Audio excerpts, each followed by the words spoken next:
Moïse, dans la chaise donc, de Moïse, faites donc et observez tout ce qu'ils vous disent.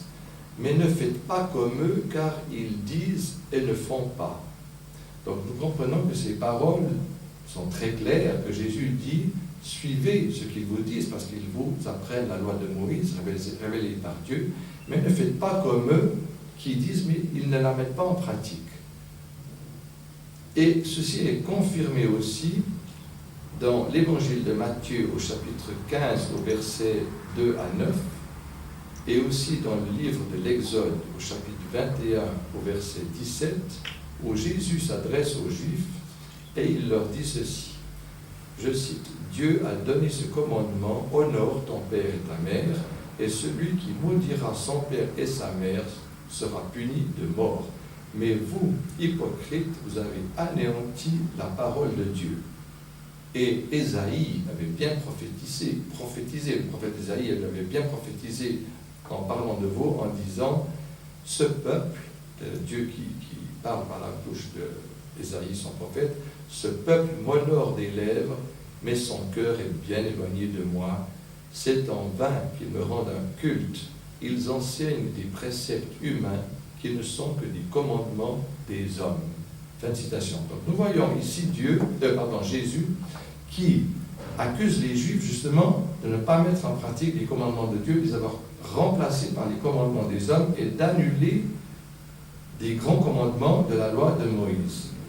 Or, on va voir dans ce qui suit que Jésus lui-même va faire la même chose. Nous lisons dans l'évangile de Jean, au chapitre 8, au verset 11, on nous rapporte cette anecdote que les Juifs sont venus lui amener une femme qui venait de commettre l'adultère. Et ils lui demandent qu'est-ce qu'on doit faire avec cette femme. Et Jésus leur aurait dit que celui qui n'a jamais fait de péché lui jette la première pierre. Alors tout le monde se retire, parce que tout le monde avait fait des péchés. Et alors Jésus dit à cette femme, personne ne t'a condamné, et il lui dit, moi aussi je ne te condamne pas, va et ne pêche plus, tu es pardonné. Donc là, on voit d'abord, premièrement, que Jésus annule un grand commandement, qui était prescrit à Moïse, c'est pas dans la même page où on trouve que celui qui maudit son père et sa mère sera puni de mort, que celui qui ordonne d'adorer un autre Dieu que Dieu sera puni de mort, que celui qui viole le jour du sabbat, par exemple, un homme avait ramassé du bois pendant le jour du sabbat, où les Juifs devaient avoir aucune activité, il est puni de mort aussi, ou l'homme qui insulte son père et sa mère, etc. Donc on voit que Jésus lui-même abolit une loi, et non seulement, on peut même tourner la question tout à fait autrement, et dire que Jésus, qui n'avait jamais fait de péché, puisqu'il était préservé par Dieu comme les autres prophètes, de faire des péchés, d'adultère et d'autres péchés, c'est lui qui aurait dû en fin de compte lui jeter la première pierre.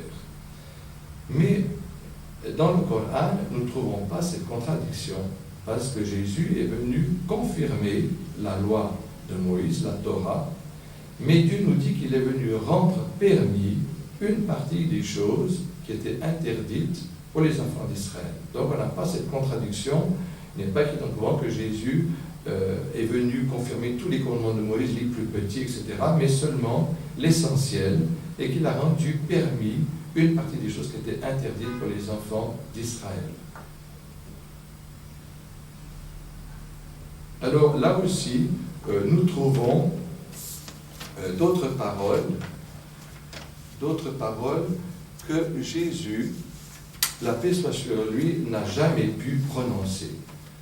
Par exemple, je lis dans l'évangile de Jean, au chapitre 14 et au verset 13, je lis ces paroles qui sont faussement attribuées à Jésus, je cite, « En vérité, je vous le dis, celui qui croit en moi fera des œuvres plus grandes que moi. » Et nous lisons aussi dans l'évangile de Marc, le dernier chapitre, le chapitre 16 au verset 15 et 16, ce qui suit, Jésus envoie ses disciples pour prêcher l'évangile dans le monde entier, alors que dans Matthieu, il dit qu'il n'est envoyé que pour les brebis perdues des enfants d'Israël, comme c'est mentionné d'ailleurs dans le Coran, que Jésus n'a pas été envoyé pour le monde entier, mais seulement pour les enfants d'Israël, tandis que le prophète Mohammed, c'est écrit dans le Coran qu'il est envoyé pour toute l'humanité, ce qui est une différence avec les autres prophètes. Alors, dans ces derniers passages de l'évangile de Marc, alors c'est intéressant de connaître que les témoins de Jéhovah qui vont sonner à toutes les portes pour prêcher leur fausse religion, prennent les premiers versets en disant que Jésus leur a demandé d'aller prêcher l'évangile par toutes les nations, mais ils ne croyaient pas à ce qui suit, qui d'après eux aurait été ajouté au XVe siècle. Et ce qui suit nous montre aussi que ces paroles ne peuvent pas être de Jésus, car Jésus dit que celui qui aurait été baptisé et qui aura cru sera sauvé, et que celui qui n'aura pas cru sera damné, perdu. Et il dit, et voici les signes qui accompagneront ceux qui auront vraiment cru en moi. En mon nom, ils saisiront des serpents. En mon nom, ils boiront du poison, ça ne leur fera aucun mal. En mon nom, ils étendront les malades, ils étendront les mains sur les infirmes, et ceux-ci seront guéris. Donc il y aura ils seront capables de faire des miracles, n'est-ce pas? Or, si vous prenez n'importe qui, dans n'importe quelle église et secte chrétienne, la personne la plus élevée dans cette secte, que ce soit le pape ou autre, vous verrez qu'aucun d'entre eux n'est capable de faire ce que Jésus a fait. Aucun d'entre eux n'est capable de ressusciter un mort, comme il l'a fait. Aucun n'est capable de faire voir un aveugle, ni de faire lever un paralytique.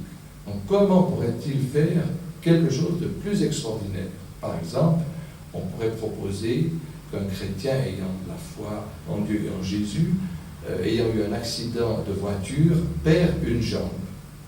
Et qu'en invoquant Jésus, on lui fasse repousser sa jambe. Vous voyez, c'est une chose qui n'existe pas.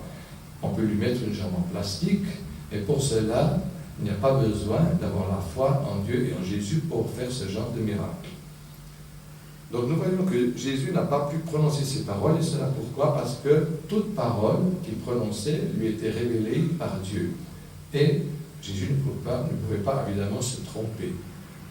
Alors nous trouvons aussi que, vous savez que la religion chrétienne, et les églises, toutes les églises, leur base, c'est que donc Jésus est homme fait Dieu, le Fils de Dieu, qu'il est mort pour les péchés des hommes, pour les péchés de tous les hommes et même les péchés des prophètes.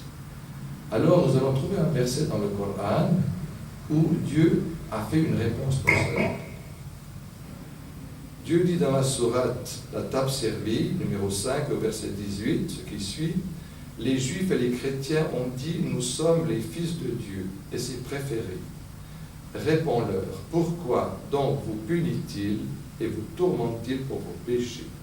En fait, vous êtes des êtres humains d'entre ceux qu'il a créés. Il pardonne à qui il veut, il châtie qui il veut, et à Dieu appartient la royauté des cieux et de la terre et ce qui se trouve entre les deux, et c'est vers lui que sera la destination finale. » Donc nous voyons dans ces versets